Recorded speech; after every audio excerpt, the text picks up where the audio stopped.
Welcome to the Bend Don't Break podcast. I am Aaron Schweitzer, your host, along with co-hostess Laurel Bronze. This podcast is powered by The Source Weekly, Bend's locally owned newspaper. We are sponsored again by our friends at Worthy Brewing, putting education first, utilizing green technologies, and experimenting daily to brew the best damn beer in the Pacific Northwest while treading as lightly on the earth as possible. Living out their mantra. Earth first, beer second. Yeah. Our guest today is Judy Stiegler, attorney, instructor of political science at OSU Cascades. She has a law degree from Lewis and Clark College, works as an instructor at Central Oregon Community College and OSU Cascades. She served in the Oregon State Legislature for House District 54 from 2009 to 2011. This is the district that covers the city of Bend and was recently won by Jason Kropf in this past election. She specialized in family and juvenile law throughout her career. She is married to Mike Dugan, who served as Deschutes County District Attorney for 24 years. Judy, thank you for joining us. Happy to do so. And I'm just glad I managed to hook on. We were commenting before that now you're teaching your classes up at OSU and you're doing it in Zoom. So you're an expert in this arena now. I don't know that I go that far, but I'm at least familiar with it. How's that? So you have an interesting background you've talked about in the past, growing up in a trailer, eventually graduating from law school. Tell us about your childhood and how those experiences kind of led to your life in politics. Well, first of all, my father died when I was 4, and my mom remarried a few years later, but my father was a baker, and we moved around a lot. He was very transient. And when we got to Reno, the Reno Sparks area, my mom finally said, "Nope, I'm not moving anymore." But we lived in apartments, and the first home that she owned was actually an 8 by 35 foot trailer. And I spent about 12 years of my life living in trailers. We moved up in size, but it was a very different, living in a trailer court. I had good friends and all of that, but it was really interesting because as I got a little older, I realized that they go, "Oh, you live in a trailer." And it was sort of this like, yeah. And I thought everybody lived in a trailer kind of exactly. perspective. It was interesting. I mean, I got referred to as trailer court trash a few times. And that was like, I remember going home to my mom when I was about 8 or 9 years old and saying, "Somebody at school called me trailer court trash today. What does that mean?" And wow. My mom was like, she tried very hard to just sort of keep us focused and don't worry about it. It's just somebody being silly and etc. So she didn't dwell on those kind of things. But she was a hard worker. There were 4 siblings from my mom's first marriage. And then when she married my stepfather, they had one more child. So there were 5, but we lived in trailers up until I was 16. And then that summer that I turned 16, my stepdad and my mom decided they wanted to leave the area and move, and we ended up in Grants Pass, Oregon, of all places. And that was the first stick home that I lived in, was in Grants Pass, and they bought a little house just outside of town. And I got involved at Grants Pass High School. I was a junior when I got there, but I just dug in, and I got involved in a variety of different, I guess you would say, politics within the realms of the school. I didn't run for student council or anything like that, but I got involved in clubs and organizations. And my first experience at the legislature was I was chosen to go to participate in Girls State. Back then they had Girls State and Boys State, and it was you went off and did these sort of model legislative sessions. And I got to go up to Salem. We stayed at the YMCA there. They had sort of like a apartment spaces for us, and we stayed there and spent a week or 4 or 5 days up there. And I was in the House of Representatives. I got elected. So that was my first. It must have been a pretty small community back then. I mean, when you Grants Pass? Yeah. Yeah, it really was. And the interesting part of it, and I was always, my stepfather was very political from the standpoint, we'd watch the debates and things like that on TV. And I just really got hooked into it. And particularly in school, I had some instructors who were, they were very, I guess you would say, very vibrant in their political beliefs and not hesitant to talk about it. But yeah, Grants Pass was quite small then.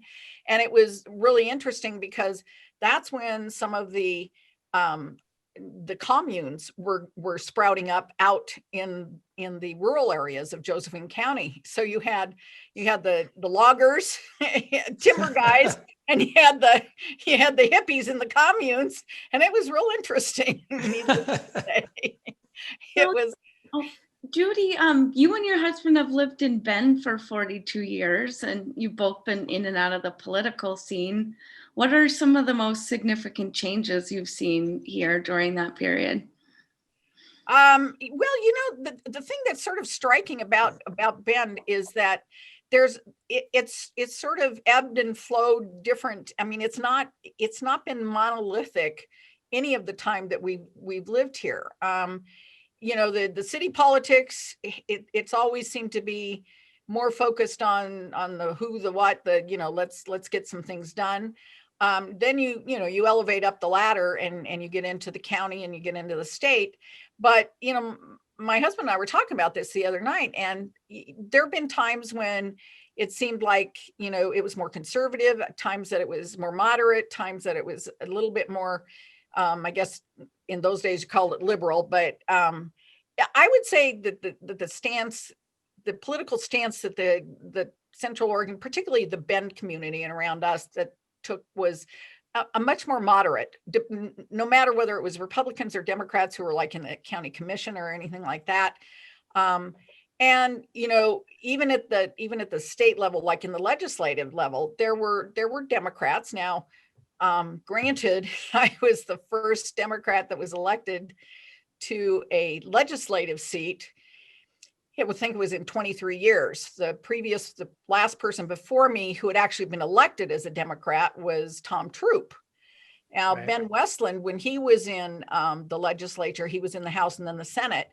In 2000 and 2006, he switched. He went in as a Republican. He'd been a Republican, went in as a Republican, and then became an independent for close to a year. And then at the end of 2006, I think it was, if I remember correctly, he switched party affiliation and became a Democrat. And then 2 years later when I was running my second time for the House, he ran for state treasurer and was elected as a Democrat. So, I was the first Democrat in 23 years to actually run and win a seat as a Democrat. But there had been Democrats, and in the county commission, there were Democrats. And so it was sort of, I think I would say probably the platform for politics here was pretty moderate. But Judy, wouldn't you say that you were pretty much blue or Democrat before it was cool? I mean, while it's been somewhat moderate, it's been moderately red. I mean, there have been certain seats, like certain instances like yourself, and Ben got, was conservative. He switched over, if I remember, for it was over healthcare. That was a big issue. It was this big issue, and so he pulled over, and that gave us a little bit blue. But we're going back to Tom Troop, and even then, I think by this standards today, he would be considered extremely moderate. Yeah, I think probably so. Yeah, I mean, go ahead. And wasn't your husband was probably the most prominent Democrat in his position? That's true. I mean, in 1996, he actually ran as a Democrat for the 2nd Congressional District seat. And it was an interesting year because a couple of years before that, Bob Smith, who had been in, what I tell my students is the 2nd Congressional District was actually held for many, many years by a very prominent Democrat, Al Ullman, who was chair of the Ways and Means Committee. But then the lines got drawn in redistricting, which is an important thing back in 1980. And part of the pool of people that had elected him, sort of got drawn out of that, and he got defeated. And since that time, it has been a Republican seat, the second CD. But Mike ran in 1996 when Bob Smith had retired 2 years before that, and the infamous Wes Cooley. Judy, you're going to have to write a book, because as you're talking to me about this stuff, I'm realizing, like, from our listeners, they I know it doesn't make any sense. It doesn't more have than 7 years. It's like, and for a lot of people, they're coming in and thinking how progressive Bend is now, and we've just run the table on the city council. I mean, and that's, I mean, like when I said that it's, it has been that, it's sort of been that moderate red, blue, and an occasional blue person in there over the last 30, 40 years. But Right. And when Mike ran, he actually at one point led in the polls, and it looked like he was going to, but then they managed to move Wes out of the seat and get Bob Smith ran again. And that was it. But Mike had to run for DA. That's a nonpartisan seat. And it wasn't until he ran for the congressional seat that a lot of people, they said, I didn't know you were a Democrat. Right. But, we had been active in the arena, definitely. Sure. And when you were elected in 2008, it was the same year that Obama was elected, and it was the height of the bust and recession. And that was also when the Tea Party came in. Can you talk a little bit about what the climate was like during that time when you were in the legislature? Right. Yeah. Well, as I say, I came in with a wave and went out with a wave. I came in with the blue wave and out with the red wave. But, the interesting thing is the seat was an open seat in 2000, in the election in 2004. And that's when I ran for it the first time. And numbers were pretty close. There was still a disparity of a few thousand Democrats, Republicans. But that's when Chuck Burley and I ran against each other in 2004. And like I tell people, you gotta vote, because every vote does count. I lost that election to him by 548 votes. That was it. Wow. And what that showed me was that there was potential for a Democrat to win the seat. And, that did show me that there was an engagement within the community in that regard. But when I was in the legislature, we went in, we had a super majority. The Democrats did that year, and so did the Republicans, though they had lost a seat because actually Ben Westland had been the state senator. He didn't run again. And Chris Telfer, who ran as a Republican at that time, she won the seat. So, but they still had a super majority. So, there was discussions across the aisle, and there were conversations, but people knew within the Democratic caucus that, it was there. We had a strong, we were able to do things that, we probably wouldn't have been able to do if it wasn't for that fact. But as time went on through the session, it was starting to become apparent out in the communities that there was this growing, like you say, the Tea Party movement, this growing anti-Obama, anti-anybody associated with him, i.e. anti-Democrat kind of, I guess you would say, feeling out there in the community. And, that made a big difference. I'm convinced that, I made some votes that I knew were going to be difficult votes, like on taxes, but they were referrals to the people.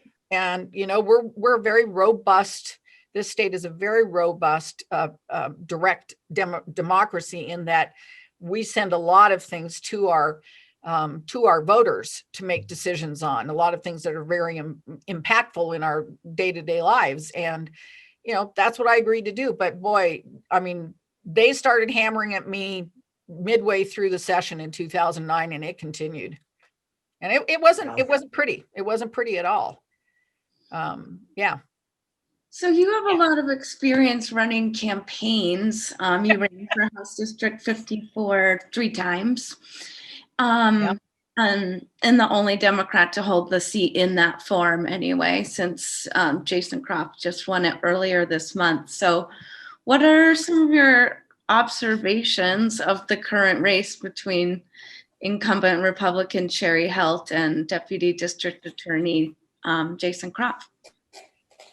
Well, I would be naive if I said that negative campaigning isn't part of the landscape. It is, and I was guilty of negative ads and some negative campaigning as well. I mean, one of the things you do, or the consultants tell you, is you have to build up your image, but you also have to try to tell the public why they shouldn't vote for the other person.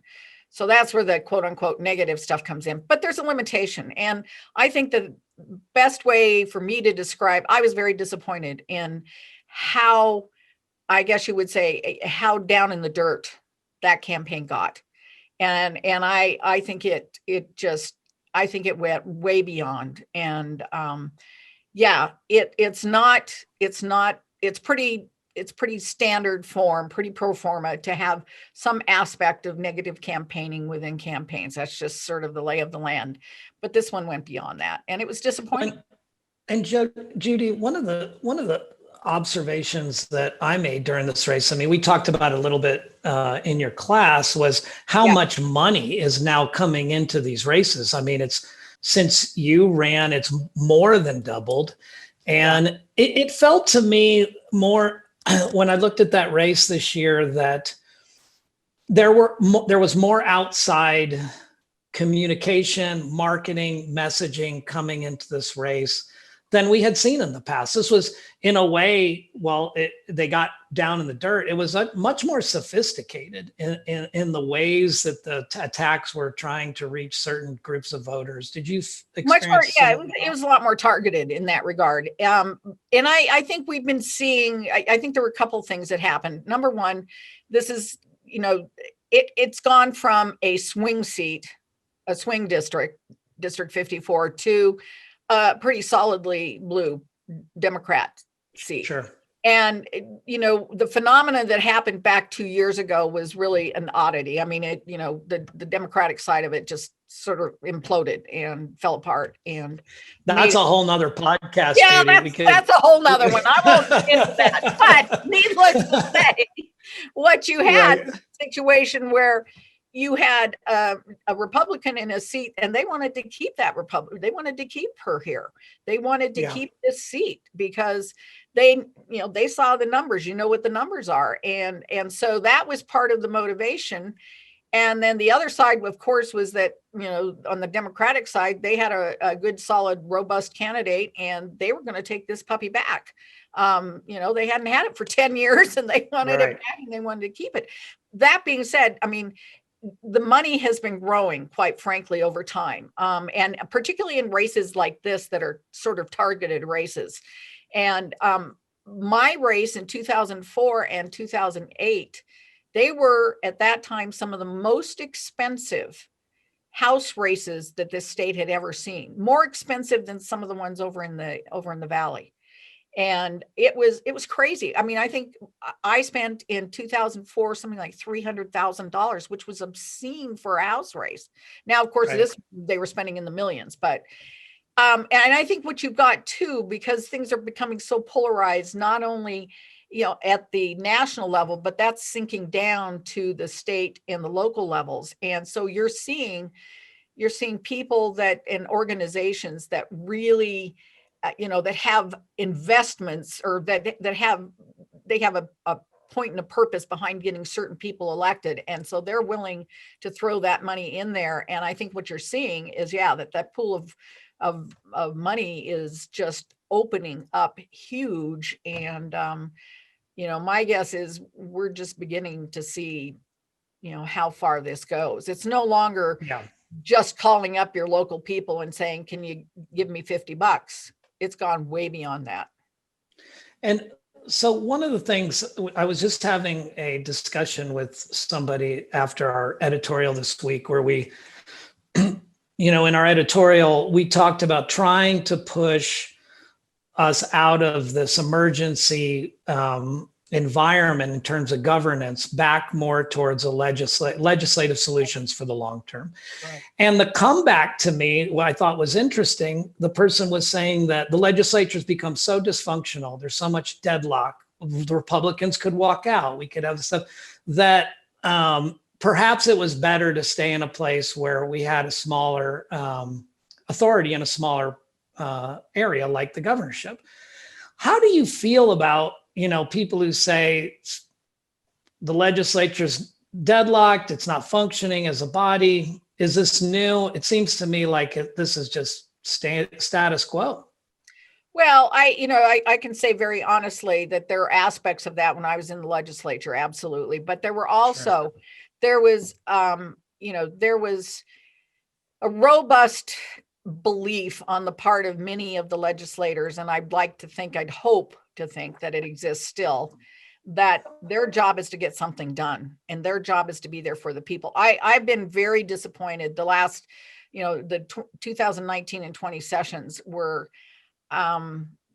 it was a very sad commentary on where we've gotten to in our political landscape here in this country. I mean, it's filtered down to the state and local level robustly, and that's very sad. I would like to believe that there are people that are being elected now who understand and see that we can't continue like that. I'm hopeful, but I'm not convinced that's going to happen. I think it's going to take, how do I say this? It's going to take another movement, so to speak, to shake everybody out of that. I mean, when I was in the legislature, I worked with people across the aisle all the time. I mean, I tell people there were bills I worked on with like Cliff Bentz, who just got elected to replace Greg Walden.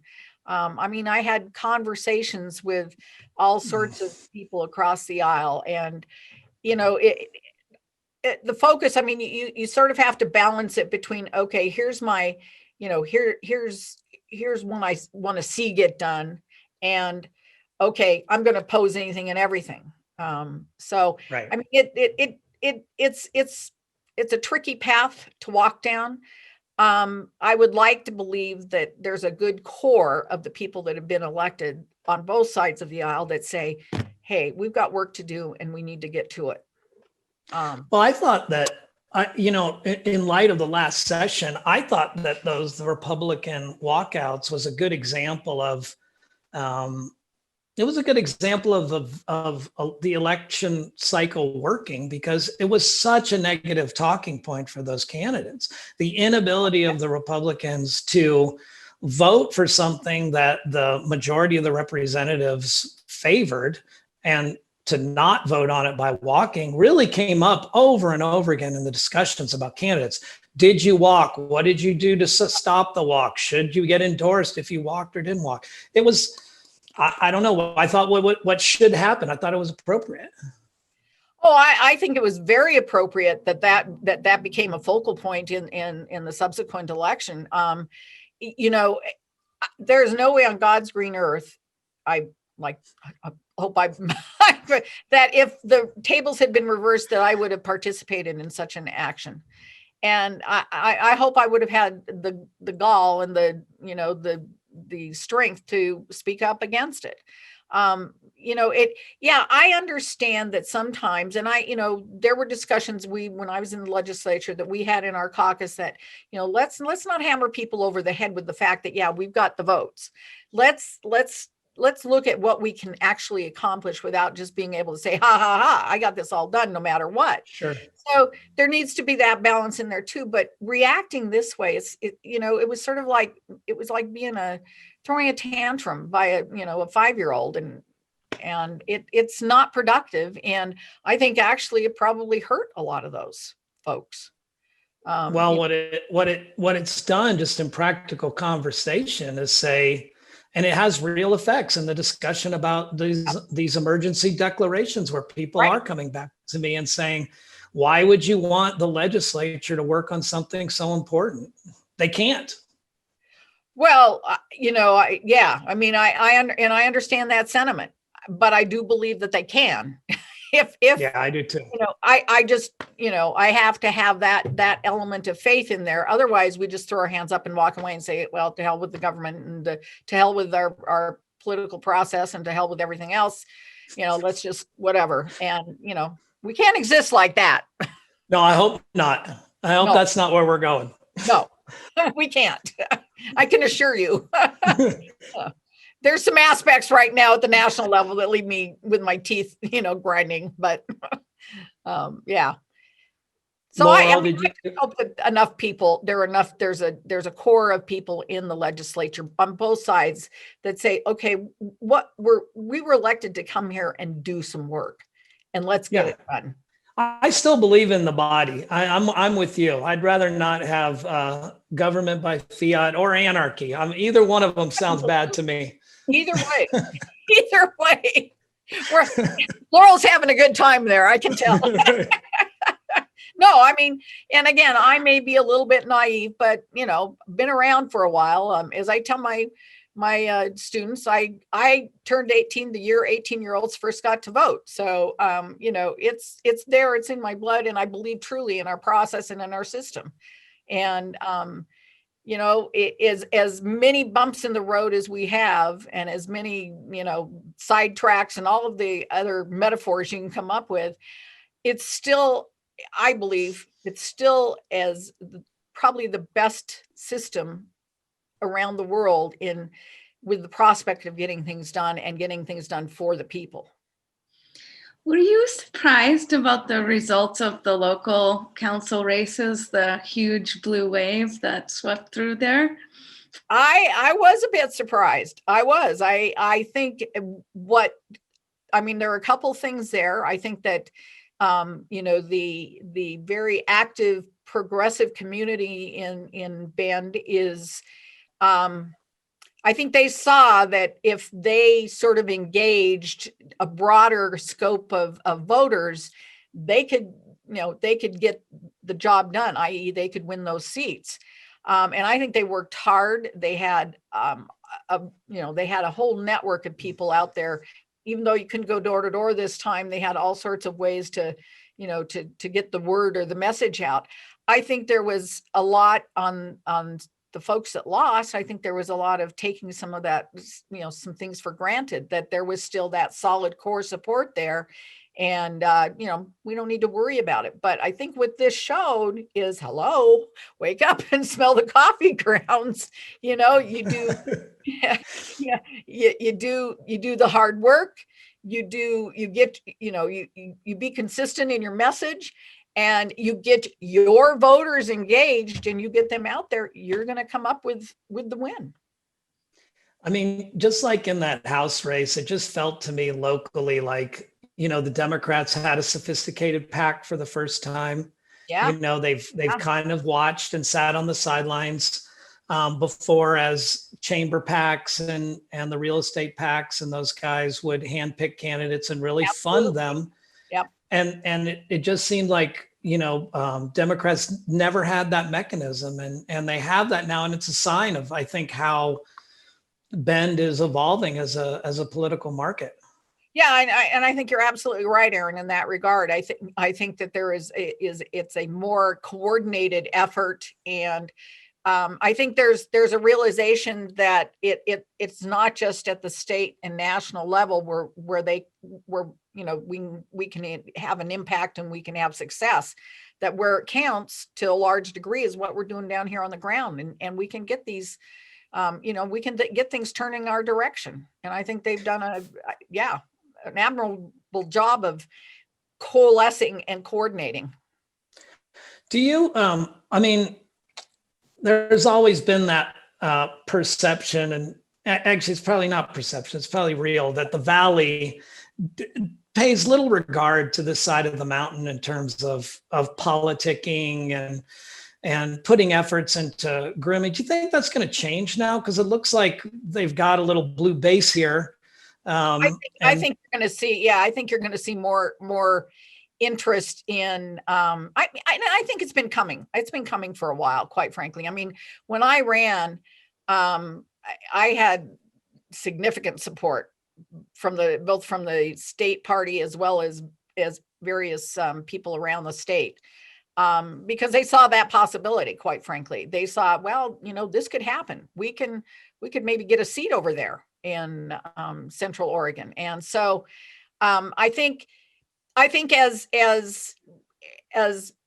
areas of the state sort of bump up in their participatory aspects of politics, I think you're going to start seeing people from that side of the mountain, the valley, pay more attention to what's happening and going on over here.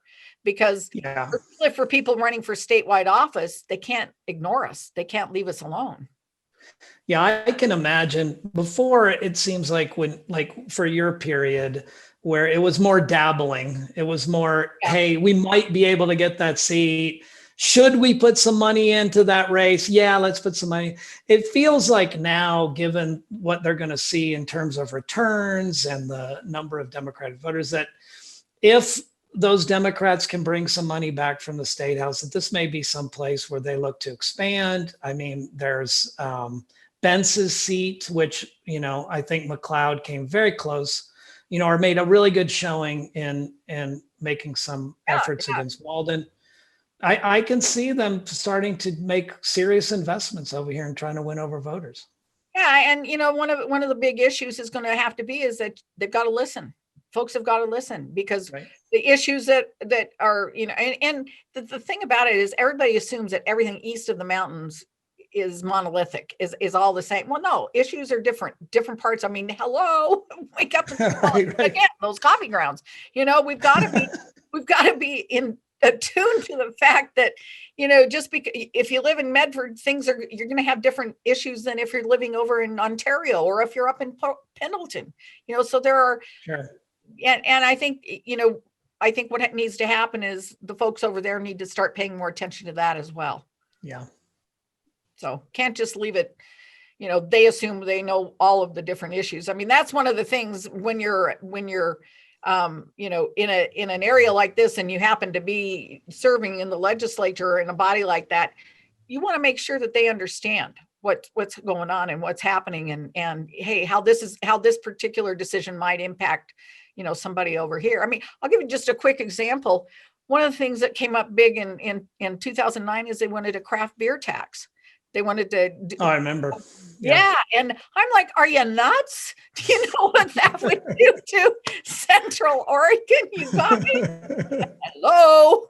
And smell the coffee grounds, Judy. Again. The hops. Smell the hops. This time right. This time it's the hops. Right. Any rate, and that's we got to make folks. I think they're more willing to pay attention, I guess, is the best way to put it. Right. Sure. Yeah. I mean, I don't think we ever got totally written off. I mean, votes are important everywhere, but there was sort of this, consistent, oh yeah, okay, got it. But, not really being serious about things.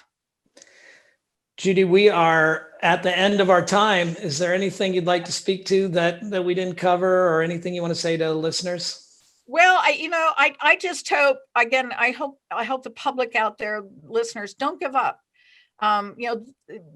Voting and participating, that's how you have a voice in the process. And there are so many opportunities out there, so many ways to get involved. And I just encourage people to get involved. That's great. Yeah. Well, yeah. So thanks, Judy. This has been the Bend Don't Break podcast. Thanks for listening.